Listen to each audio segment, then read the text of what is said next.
All right, boys, you're gonna fight for the big budget, Oh, great. huge, massive marketing push. We're totally ready for All right, that. how about we open with Yug and Jonathan? Well, if you're going for the big budget games, you have to have a big budget, so you're competing against all of the people who have deep pockets. If you have no overheads, if you've got basically a small studio, you can let your imagination run free. You can make games that are creative, exciting, fun, original. You don't have to satisfy people who have the cash to give it to you. All companies in Australia that make AAA titles are going to fail. And they're going to fail Always the optimist. because they started up when the Australian dollar was really good compared to the US one, and now it's high. They cannot compete with the skills and talent of the overseas company. A junior here has been working here for 2 or 3 years. A junior over in the States has been working as a developer for 10 years. We simply can't compete.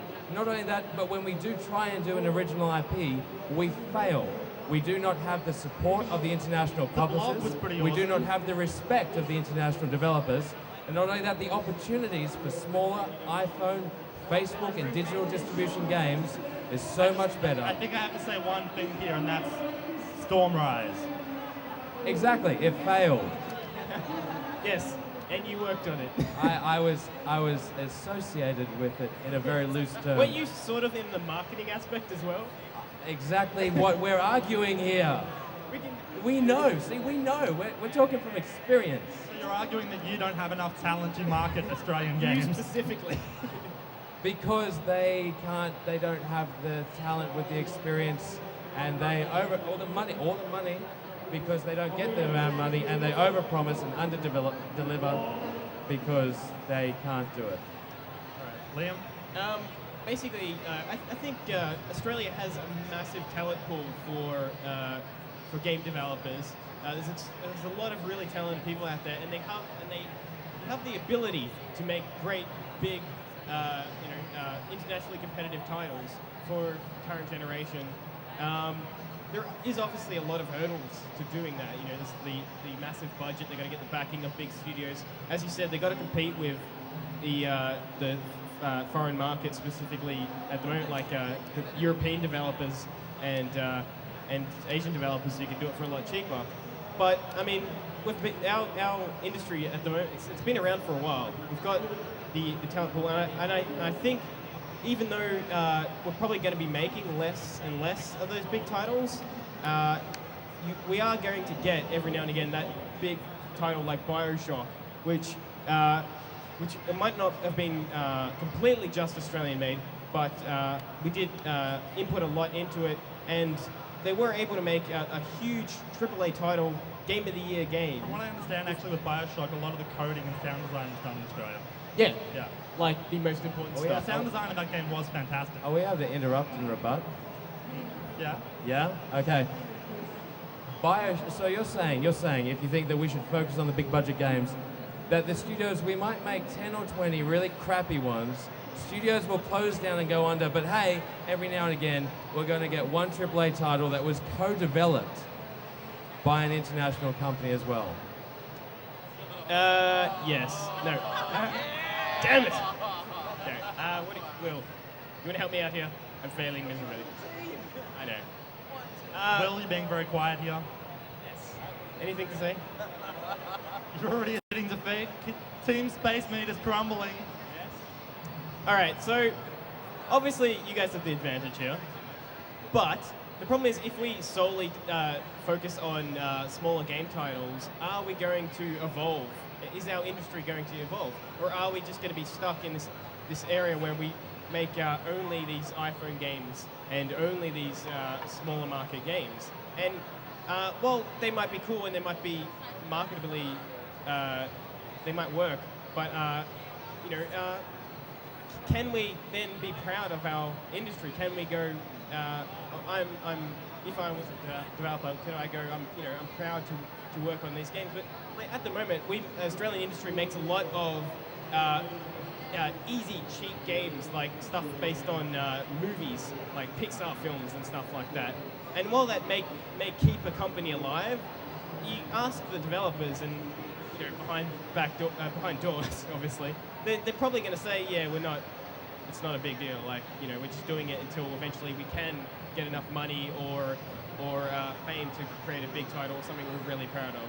And I feel while we might have to do these small games, we really do have to keep that big title in mind and We're at strive a for time that. limit here, man. Wrap it up.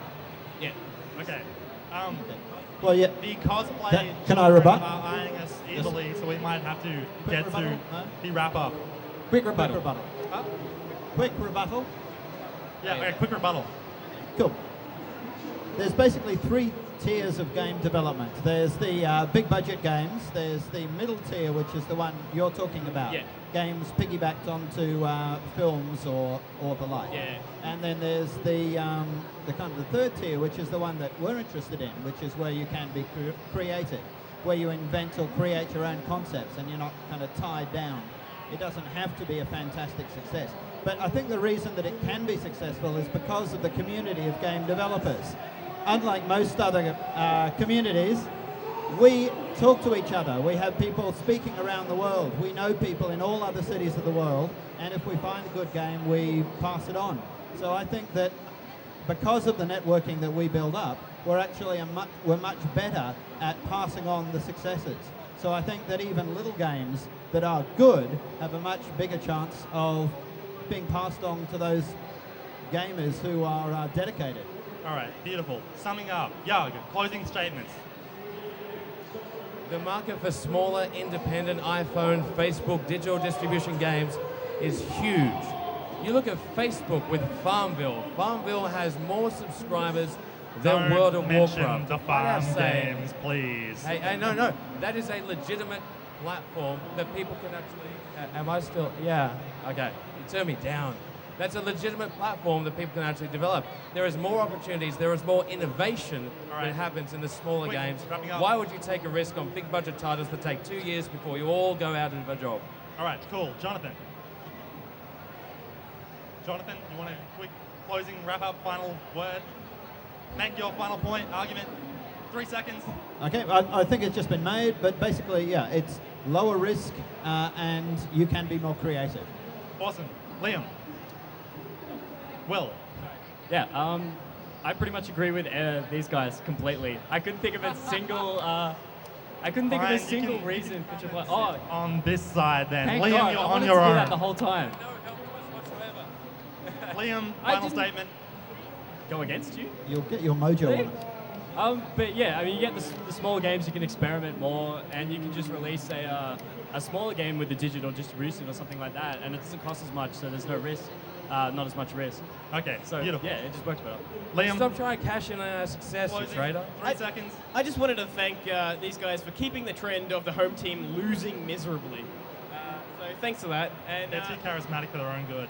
yeah, no, I just want to reiterate what I said before. Is well, obviously the industry for these smaller iPhone games and stuff is huge, and we can make a lot of money there and keep companies alive and such. I just feel that developers do need that big title to strive for, and just artistically, and just so they can be proud of themselves more, like Quickly, as man, level quickly. of a creator, more than just a programmer, like someone who just, or sorry, that's a little Keep digging. Yeah, sorry. It's not going to matter at this point anyway, believe me. He can, Yeah, it's he, all right. can, he can go on as he wants.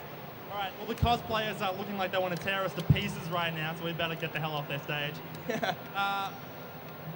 By too many points to count, The winner is the Australian audience. Gamer and AIE have won the day. Thank you, gentlemen. Thank you, Jonathan. Thank you, Yug. Thank you, Will. Thank you, Liam. My name's Jamwa. I should say thank you, everyone, and congratulations to all who won a T-shirt. Yes. Thanks, guys. I probably should say this is the season finale of the lobby because we have no studio now. So we'll see what happens next year. But thank you all so much for being here. It's been awesome to do it the last few months on the air. Check us out on YouTube and Vimeo and Twitter. What is that? Twitter. The Twitter is twitter.com/thelobbyshow. And soon the Lobby Show website will be out. Cool. Thank you very much. Lobbyshow.com. Thank you. Woo! Yeah. We're all going to go lie down and nurse our hangovers now. See ya. Ah. Thanks, guys.